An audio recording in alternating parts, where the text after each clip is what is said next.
जिनके कहने पे चली थी आजादी की आंधी, फिर क्यों कहते हैं मजबूरी का नाम महात्मा गांधी। ना इस पार की ना उस पार की, आज बात करेंगे गांधी के विचार की, ना लेफ्ट विंग की ना राइट विंग की और ना ही सेंटर के विंग की। आज तो बात करेंगे आजादी के उस मेंटर के विंग। एक गुजराती बिजनेसमैन हुआ करते थे, उनका नाम था दादा अब्दुल्ला। बात थी लगभग 1905-1906 की और वो बहुत परेशान थे साउथ अफ्रीका में। इंडिया में गांधी को बिजनेस नहीं मिल रहा था, गांधी की हालत इंडिया में बहुत खराब थी। तो उन्होंने कहा कि आप साउथ अफ्रीका आ जाओ, मेरा केस लड़ो, यहां पे मुझे बिजनेस का लॉस हो गया है। और इनकी उन्होंने वहां टिकट करा दी। फर्स्ट क्लास में जब गांधी वहां ट्रैवल कर रहे थे तो साउथ अफ्रीकन अंग्रेजों को वहां पे बड़ा बुरा लगा। गांधी कैसे काला आदमी फर्स्ट क्लास में बैठेगा, बाहर निकल यहां से। तो गांधी को जब डिपार्टमेंट वहां से कंपार्टमेंट से बाहर फेंका गया, गांधी को बुरा लगा, लेकिन वो कुछ बोले नहीं। गांधी को मारा पीटा भी गया वहां पे। जब कोर्ट में जज ने उनको बोला भाई अपनी टर्बन गुजराती पगड़ी उतार नीचे रख, तो गांधी ने वहां से पगड़ी भी उतार दी।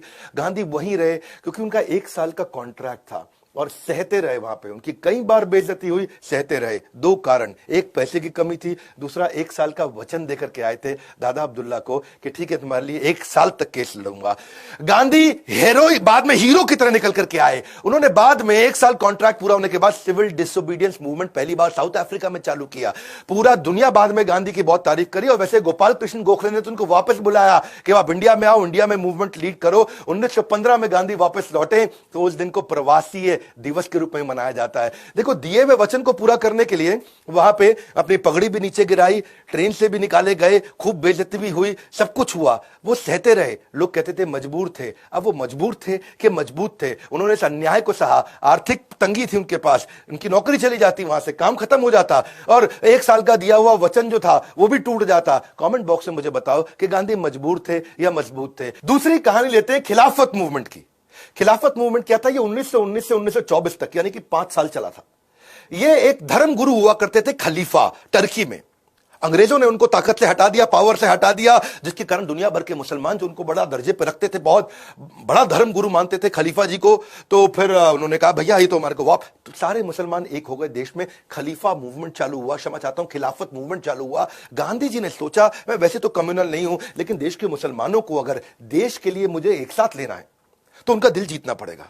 तो उन्होंने भी खिलाफत मूवमेंट में बड़ा बढ़ चढ़ के हिस्सा लेना शुरू कर दिया। गांधी ने किसी तरह से मैं मुसलमानों को भी साथ में ले लूं, मुद्दा तो देश का है, देश को बचाना है। अगर आज मेरा दिल जीत लिया मैंने इनका तो मेरे साथ मदद करेंगे। तो खिलाफत मूवमेंट बढ़ने लगा इंडिया में। उसी दौरान साउथ इंडिया में 1921 की बात रही होगी लगभग, तब वहां पे लगभग 1500 हिंदुओं को मार दिया गया मुसलमानों के द्वारा और 2000 हिंदुओं को जबरदस्ती उनका धर्म परिवर्तन भी कर दिया।